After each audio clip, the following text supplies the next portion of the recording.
রুমা, ও রুমা, আমি স্টেশনে যাচ্ছি গো। 7টার ট্রেনটা আজ সময় মতো আসবে বলে শুনলাম। দেরি করলে যাত্রী সব অন্য রিকশায় উঠে যাবে। আচ্ছা যাও, আজ কিন্তু তাড়াতাড়ি বাড়ি ফিরো। দুপুরের খাবারটা আমি ওই স্টেশনেই নিয়ে আসব। তোমাকে আর বাড়ি আসতে হবে না এই রোদের মধ্যে হেঁটে হেঁটে। আচ্ছা আচ্ছা, তাহলে গাছতলায় থেকো, আমি ট্রেন ছেড়ে দিলেই চলে আসবো। আর শোনো, চিনি যেন একা একা রাস্তায় বেরিয়ে না যায়, ওকে সাথে নিয়ে এসো। ওকে ছাড়া কি আমি কখনো বেরোই? তুমি যাও তো এখন, দেরি করলে যাত্রীরা সব হাতছাড়া হয়ে যাবে বললে যে। বাবা বাবা, আমিও যাব স্টেশনে, ট্রেন দেখবো, রিকশায় চড়বো।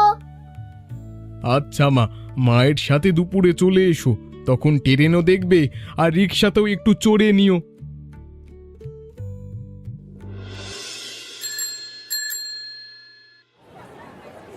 ভাই, বাজারের মোড় পর্যন্ত যাবে? ভাড়া কত নেবে? যাবো বাবু, উঠুন, 10 টাকা দিলেই হবে। আমরা দুজন যাত্রী একসঙ্গে যাচ্ছি, একটু জায়গা হবে তো? মালপত্র আছে সাথে? হবে হবে, বসুন আরাম করে, মালপত্র পায়ের কাছে রাখুন। এই রিক্সা অনেক দিনের পুরনো, কিন্তু এখনো জোরে চলে, চিন্তা নেই।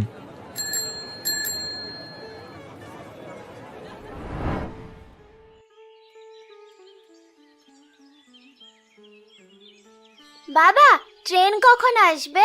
আমি ট্রেন দেখবো। ট্রেনের হুইসেল আমার জানো তো খুব ভালো লাগে।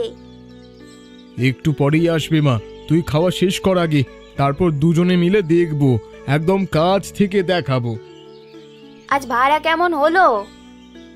মন্দ না, দুজন যাত্রী পেয়েছিলাম সকালে, বিকেলে আর একটা ট্রেন আছে, দেখি ওটাতেও কিছু হয় কিনা। আর যদি ভালো ভাড়া পাই তো তোর জন্য একটা রঙিন ফিতে কিনে আনবো চিনি।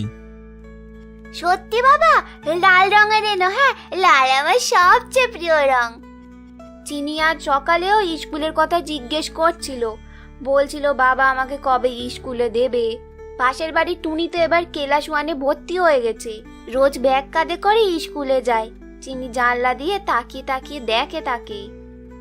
হবে রুমা, একটু ধৈর্য ধরো, এই বছরটা একটু কষ্টে গেল, আগামী বছর নিশ্চয়ই ভর্তি করাতে পারবো। স্কুলে ভর্তির সময় নাকি অনেক টাকা লাগে এখন। ওপরওয়ালার ওপর ভরসা রাখো, উনি ঠিক একটা না একটা পথ বের করে দেবেন। বাবা, আমি স্কুলে গেলে বই থাকবে, ব্যাগ থাকবে, তাই না? আর একটা পেন্সিল বক্সও লাগবে।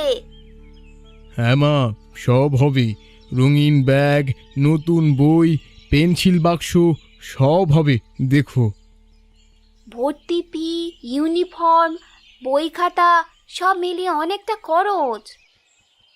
জানি, কিন্তু চিন্তা করে তো লাভ নেই, যা আয় হচ্ছে তার থেকে একটু একটু করে জমাবো, দেখো একদিন ঠিক হয়ে যাবে। রিক্সা লাগবে দিদিমণি, কোথায় যাবেন? রায়বাড়ি যেতে হবে। তুমি চেনো, অনেকদিন পর গ্রামে আসছি, রাস্তাঘাট ঠিক মনে নেই আর। হ্যাঁ চিনি তো, রায়বাড়ি এই গ্রামের সবচেয়ে বড় বাড়ি, না চেনার তো কোনো কারণই নেই। উঠুন, আমি নিয়ে যাচ্ছি, নিশ্চিন্তে বসুন। ভাড়া কত নেবে? এই স্টেশন থেকে রায়বাড়ি একটু দূর, ওই 15 টাকা দিলেই হবে দিদিমণি। ঠিক আছে, চলো। আপনি কি এই গ্রামেরই মানুষ দিদিমণি? হ্যাঁ, আমি রায়বাড়ির মেয়ে, অনেকদিন পর গ্রামে ফিরছি। শহরে থাকি তো, চাকরির চাপে আসা হয় না খুব একটা, বছরে হয়তো একবার আসি।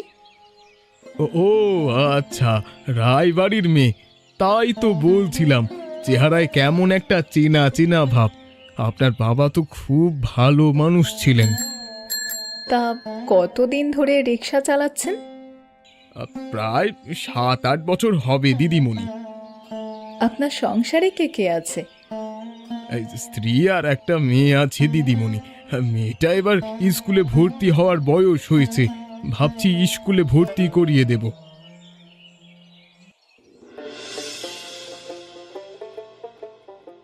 ও কাকিমা, নীলিমা দিদিমণি এসেছে গো, নীলিমা দিদিমণি এসেছে, সবাই বাইরে চলো তাড়াতাড়ি। সত্যি বলছিস? কতদিন পর এলো মেয়েটা।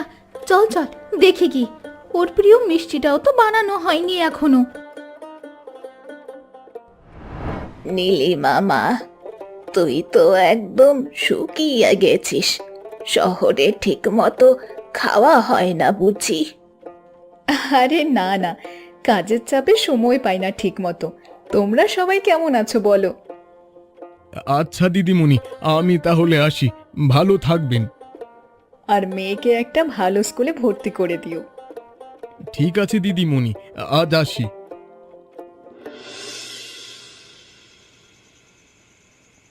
কি গো, এমন মন খারাপ কেন তোমার? তুমি মন খারাপ করে থাকলে আমার কি ভালো লাগে বলো তো? না গো, আসলে চিনিকে স্কুলে ভর্তি করা আর সব খরচ, সব মিলিয়ে কি যে করব তাই ভাবছি। ও বাবা, তুমি আমাকে আর মাকে খুব ভালোবাসো তাই না? হ্যাঁ মা, তুই লেখাপড়া শিখে বড় হয়ে আমাদের সব দুঃখ দূর করবি। ভালো করে লেখা শেখ মা, এরপরে তোকে স্কুলে ভর্তি করে দেব।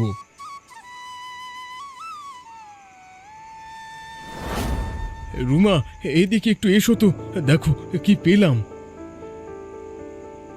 এত টাকা!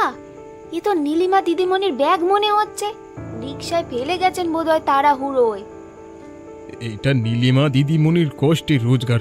হয়তো এখন উনি চিন্তায় আছেন, এক্ষুনি ফেরত দিয়ে আসি, নইলে সারা রাত ঘুম হবে না আমার। কিন্তু এত রাতে যাবে? সকালে গেলে হয় না? এত রাতে ও বাড়ির দরজা খুলবে তো? না রুমা, উনি হয়তো এক্ষুনি খুঁজছেন, ভাবছেন কোথায় হারালো। মানুষের বিপদে দেরি করা ঠিক না। তুমি চিনিকে নিয়ে ঘুমাও, আমি একটু ঘুরে আসি। ঠিক আছে, যাও, সাবধানে যেও।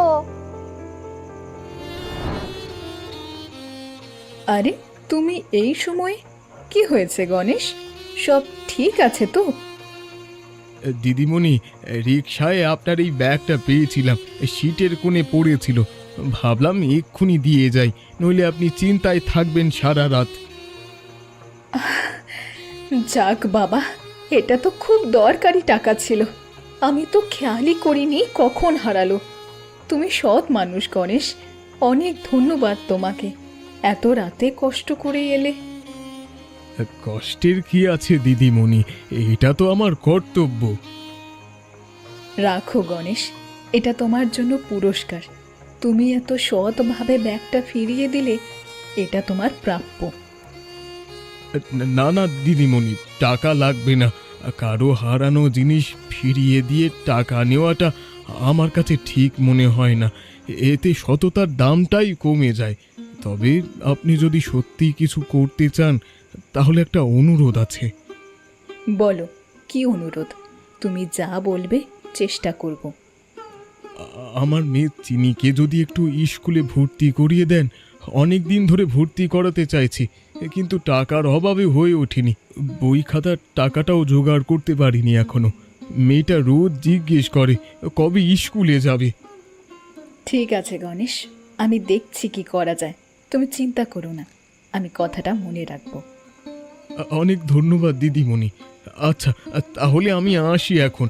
রাত অনেক হয়েছে, আপনিও বিশ্রাম নিন। আবার কবে আসবি রে নীলিমা? সময় পেলেই আসবো গো। তোমরা সবাই ভালো থেকো। চলো গণেশ, স্টেশনে যেতে হবে। শহরে ফিরে যাব, অফিসের কাজ জমে আছে। আচ্ছা দিদিমণি, ওঠেন। এই নাও গণেশ, এটা দিয়ে চিনিকে স্কুলে ভর্তি করিয়ে দিও। বই খাতাও কিনে দিও, ইউনিফর্মও কিনে দিও। আর যদি কম পড়ে আমাকে জানিও, আমি আরও ব্যবস্থা করে দেব। অনেক অনেক ধন্যবাদ দিদিমণি। আপনার এই ঋণ আমি আমি কখনো শোধ করতে পারবো না। ঋণের কথা বলো না গণেশ। তুমি যে সততা দেখিয়েছিলে, তার তুলনায় এ কিছুই না। মেয়েটার পড়াশোনার খেয়াল রেখো। ভালো থেকো গণেশ। আপনিও ভালো থাকবেন দিদিমণি, সাবধানে যাবেন।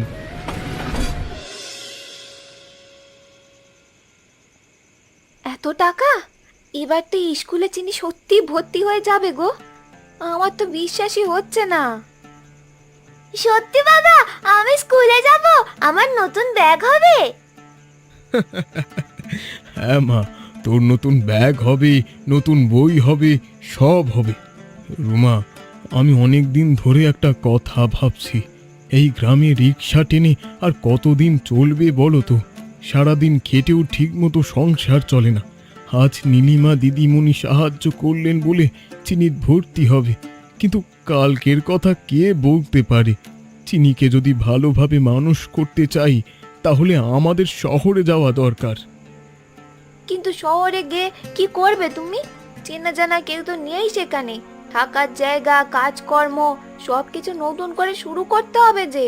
ভয় লাগছে আমার। জানি রুমা, হয়তো আমারও লাগছে, কিন্তু এখানে থেকে আমরা কোনোদিন এগোতে পারবো না।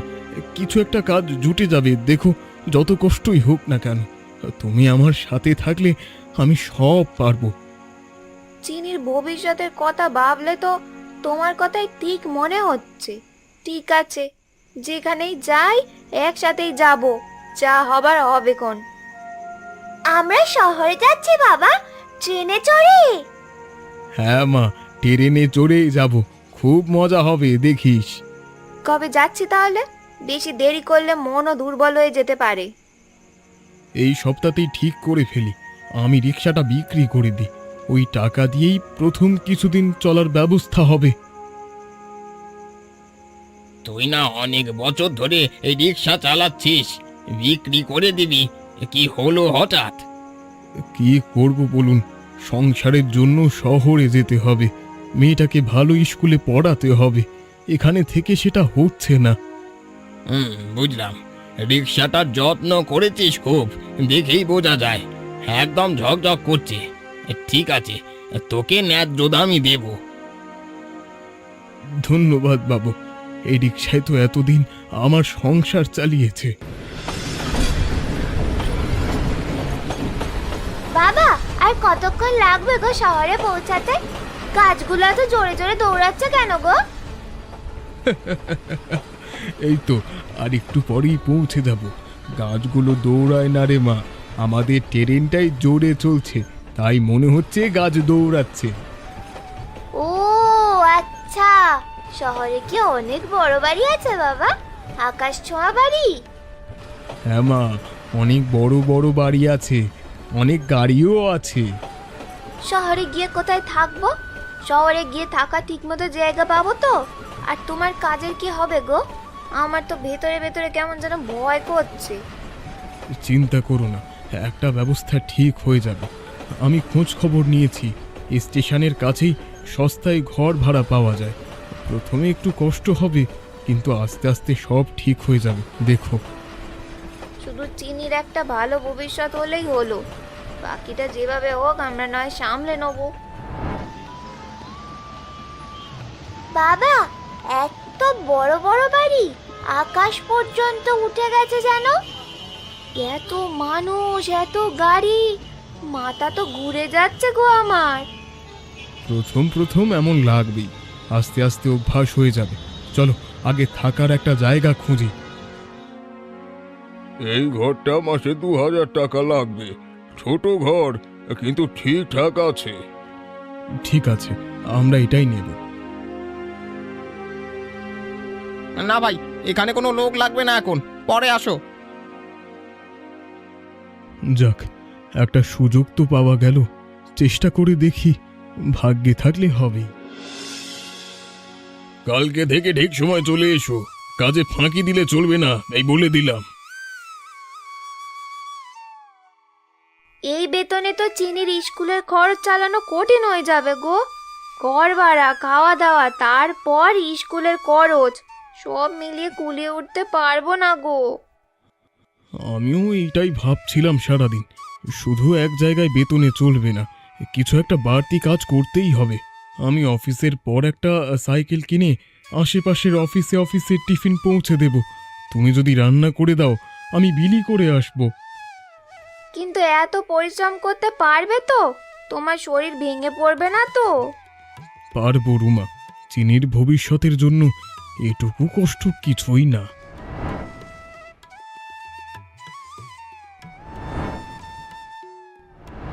ভাই, তোমার হাতের রান্না তো খুব ভালো, রোজ এনো কিন্তু। আচ্ছা স্যার, নিশ্চয়ই আনবো। আমার বউ রান্না করে দেয়। হারু, আজ দুপুরের খাবারটা আনতে ভুলে গেছি। কিছু একটা ব্যবস্থা করে দাও তো, খিদে মাথা কাজ করছে না। জি ম্যাডাম, দেখছি এক্ষুনি। এই যে ভাই, তুমি না ফাঁকা সময় টিফিন দিয়ে বেড়াও, আমাদের বড় ম্যাডামের জন্য আজ একটা খাবারের ব্যবস্থা করতে হবে। আচ্ছা দাঁড়ান, আমার কাছে আজকের একটা বাটি টিফিন আছে, ভালো রান্না, চেখে দেখতে পারেন। নিয়ে যান, বলেন ভালো লাগলে জানাতে। আমি আরো ভালোভাবে রান্না করে আনবো পরের দিন। এই নিন ম্যাডাম আজকের খাবার। বাহ, খুবই ভালো রান্না তো। অনেকদিন পর ঘরোয়া খাবার খেলাম। কোথা থেকে আনলে? আমাদের নতুন পিয়ন গণেশ ভাই, উনি ফাঁকা সময় টিফিন দিয়ে বেড়ান আশেপাশের অফিসে। আজ আর অফিসে যাওয়ার দরকার নেই কো, রেস্ট নাও, কপাল একদম গরম হয়ে আছে। কিন্তু আজ না গেলে তো অফিসে সমস্যা হবে রুমা। শরীর আগে নাকি তোমার অফিস? একটু ফোন করে জানিয়ে দাও, ওরা বুঝবে নিশ্চয়ই। হারু ভাই, আজ শরীরটা ভালো না, উঠতে পারছি না ঠিক মতো। তুমি না একটু ওদিকটা সামলে নিও। আরে চিন্তা করো না গণেশ, আমি দেখে নেব, তুমি সুস্থ হয়ে এসো। হারু, কালকে সেই খাবারটা যেখান থেকে এনেছিলে আজও ওখান থেকেই আনো তো। আর যিনি রান্না করেছিলেন তাকেও একটু সাথে নিয়ে এসো, আমি একটু কথা বলতে চাই। জি ম্যাডাম, ব্যবস্থা করছি এক্ষুনি। গণেশ ভাই তো আজ আসেনি, জ্বর হয়েছে শুনলাম, কি করি? আচ্ছা, ফোন করেই দেখি। গণেশ ভাই, বড় ম্যাডাম আজও তোমার হাতে রান্না চেয়েছেন, আর বলেছেন যিনি রেঁধেছেন তাকেও সাথে আনতে। আমার তো আজ যাওয়া খুব কঠিন না হারু ভাই। আমি বউকে দিয়ে খাবার পাঠিয়ে দিচ্ছি, তুমি একটু সামলে নিও। আচ্ছা, পাঠিয়ে দাও, আমি দেখে নেব সব। রুমা শোনো, অফিসের বড় ম্যাডাম আজ আবার খাবার চেয়েছেন, আর আমাকেও যেতে বলেছেন সাথে। তুমি একটু তাড়াতাড়ি রান্না করে চিনিকে নিয়ে চলে যাও, হারু ভাই গেটে থাকবে। আমি অফিসে যাব? কিন্তু আমি তো কখনো এত বড় অফিসে যাইনি, কি বলবো আর কি করব, আমার তো কেমন যেন ভয় করতেছে। চিন্তা করো না, হারু ভাই সব বুঝিয়ে দেবে। তুমি শুধু খাবারটা পৌঁছে দিয়ে এসো, বেশি কিছু ভাবতে হবে না। ঠিক আছে, আমি রান্না করে ফেলি তাহলে তাড়াতাড়ি। মা, আমি কি করব? আমাকে একটা কাজ দাও। তুই এই থালাগুলো এগিয়ে দে তো মা, আর একটু সাবধানে, গরম আছে। ঠিক মতো পৌঁছে দিতে পারলেই হয়, বড় অফিস, কি জানি কেমন সব মানুষ। আপনি তো গণেশ ভাইয়ের স্ত্রী, আসুন আমার সাথে ওপরে চলুন, ম্যাডাম নিজেই দেখা করতে চেয়েছেন। জি আমি, এই আমার মেয়ে চিনি। বাহ, কি মিষ্টি মেয়ে, চলুন চলুন, দেরি করবেন না। কাকু, বড় ম্যাডাম কি খুব রাগী? না মা, খুব ভালো মানুষ। ম্যাডাম এই নিন খাবার, আর ইনি গণেশ ভাইয়ের স্ত্রী, সাথে মেয়েও এসেছে। সত্যি খুব ভালো রান্না আপনি রেঁধেছেন, খুব সুন্দর হাতের রান্না আপনার। আপনার স্বামী কই, আজ আসেননি কেন? ওনার জ্বর হয়েছে ম্যাডাম, শরীর ভালো নেই, তাই আজ আরও আসতে পারেনি। কাল রাত থেকে জ্বর এসেছে। ও তাই বলুন, ঠিকমতো ওষুধপত্র খাওয়াচ্ছেন তো? ডাক্তার দেখানো হয়েছে? জি ম্যাডাম, দেখানো হয়েছে, ওষুধও চলছে, আশা করি 2-1 দিনে সেরে উঠবে। তোমার নাম কি মা? চিনি। বাহ, খুব সুন্দর নাম তো। তোমরা কোথায় থাকো? আমরা তো গ্রামে থাকতাম, কিন্তু বাবা আমাকে স্কুলে ভর্তি করবে বলে এখন আমরা সবাই এখানে থাকি। দিদিমণি, আপনি তো আমাদের রায়বাড়ির মেয়ে, আপনি তো চিনিকে স্কুলে ভর্তি করার জন্য টাকা দিয়েছিলেন। আপনি কি সেই রিক্সাওয়ালা দাদা গণেশের স্ত্রী? জি ম্যাডাম। কি আশ্চর্য ব্যাপার, তাই না? দুনিয়াটা কত ছোট। আচ্ছা, দেরি না করে চলো, আমি নিজে গিয়ে গণেশকে দেখে আসি শরীরটা কেমন আছে তার। হারু, গাড়িটা বের করো। দিদিমণি, আপনি এখানে এত রাতে কি করে সম্ভব? আমার তো বিশ্বাসই হচ্ছে না। শুয়ে থাকো গণেশ, ওঠার দরকার নেই। আমি তো ভাবতেই পারিনি যে তুমি আমার অফিসে চাকরি করো। তোমার মেয়ের কাছ থেকেই জানলাম সব, নইলে হয়তো কোনোদিনই জানা হতো না। দিদিমণি, আমিও জানতাম না যে যার জন্য টিফিন পাঠাচ্ছি তিনি আপনি। গণেশ, তুমি আমার এত বড় উপকার করেছিলে, আর আজ তোমার মেয়েই আমাকে তোমার খোঁজ দিল। এটা আমার একটা সুযোগ তোমাদের জন্য কিছু করার। দিদিমণি, আপনি এমনিতেই অনেক করেছেন আমাদের জন্য। আপনার এই দয়াই আমাদের জন্য যথেষ্ট। না গণেশ, আমি ঠিক করেছি চিনি স্কুলে ভর্তির পুরো দায়িত্ব আমি নেব। ওর পড়াশোনার পুরো খরচ আমি বহন করব যতদিন ও পড়তে চায়। আর তুমি সুস্থ হয়ে উঠলে অফিসে তোমার জন্য একটা ভালো পদের ব্যবস্থা করে দেব। দিদিমণি, আপনার এই ঋণ আমরা কোনো দিন শোধ করতে পারবো না।